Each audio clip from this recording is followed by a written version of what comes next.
Hi, this is Lola La Pachera. Ngayon, today, magluluto ako ng ginisang munggo. It's Friday. Tara na! So, tanggalin ko muna siya ng taba. Ang taba ng baboy. Kasi yun ang ihalo ko. Okay?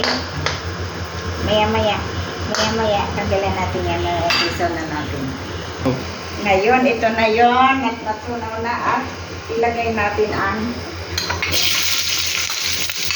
onion. Kasi ayaw nila na bawang. Onion.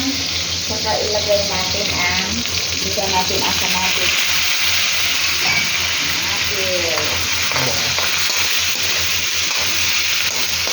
Parang magaling, no? Magaling ba? At ilagay natin ang munggo.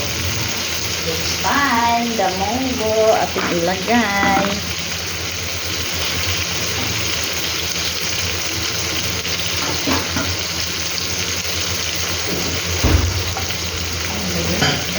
On there.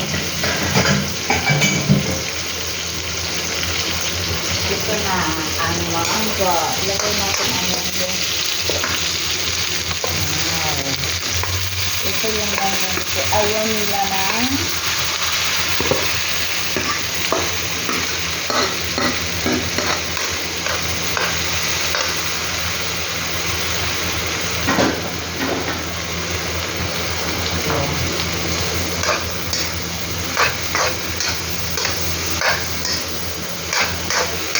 at lagyan natin siya ng 2 cups of water.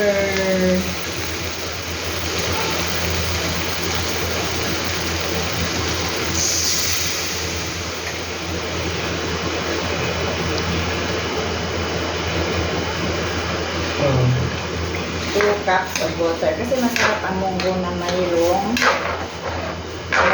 siyang sabaw-sabaw. Tsaka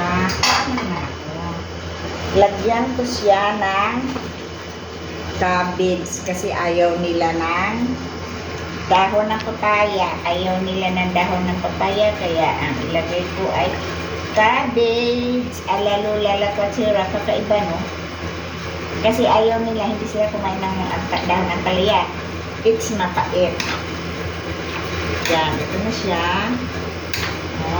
Tapos, pakuluan siya natin ng for about 3 minutes. Okay, 3 minutes. Okay, ito na siya. Pakuluan na natin. Ito na yung cabbage. At saka lagyan siya natin ng cubes. Cubes. Lagyan natin siya ng cubes.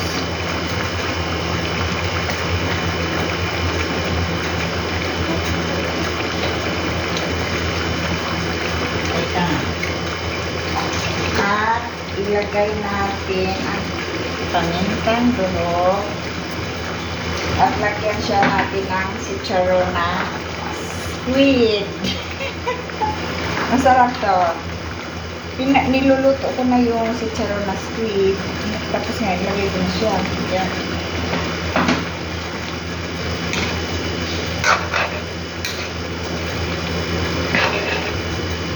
Lagyan natin ng konting tubig kasi ano siya, masyadong malapot. Dagdagan natin na another half a cup of water. Sarap niya. At saka, haluin natin. Lagyan natin, hintuhan natin ng patis. Where's the patis? Hintuhan natin siya ng konting patis. Isang tablespoon na patis. Tapos, it's time. Ating tikman. First, ating tikman. Kuha mo naman kon.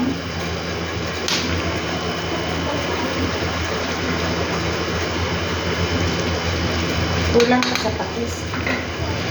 Kulang pa sa alat. Kulang sa timpla. Kunti.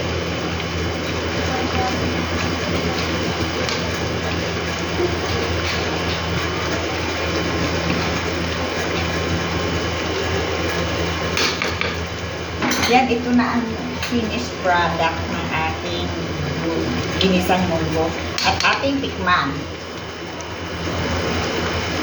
Ay, ang sarap guys. Panalo ka. Sige, ngayon,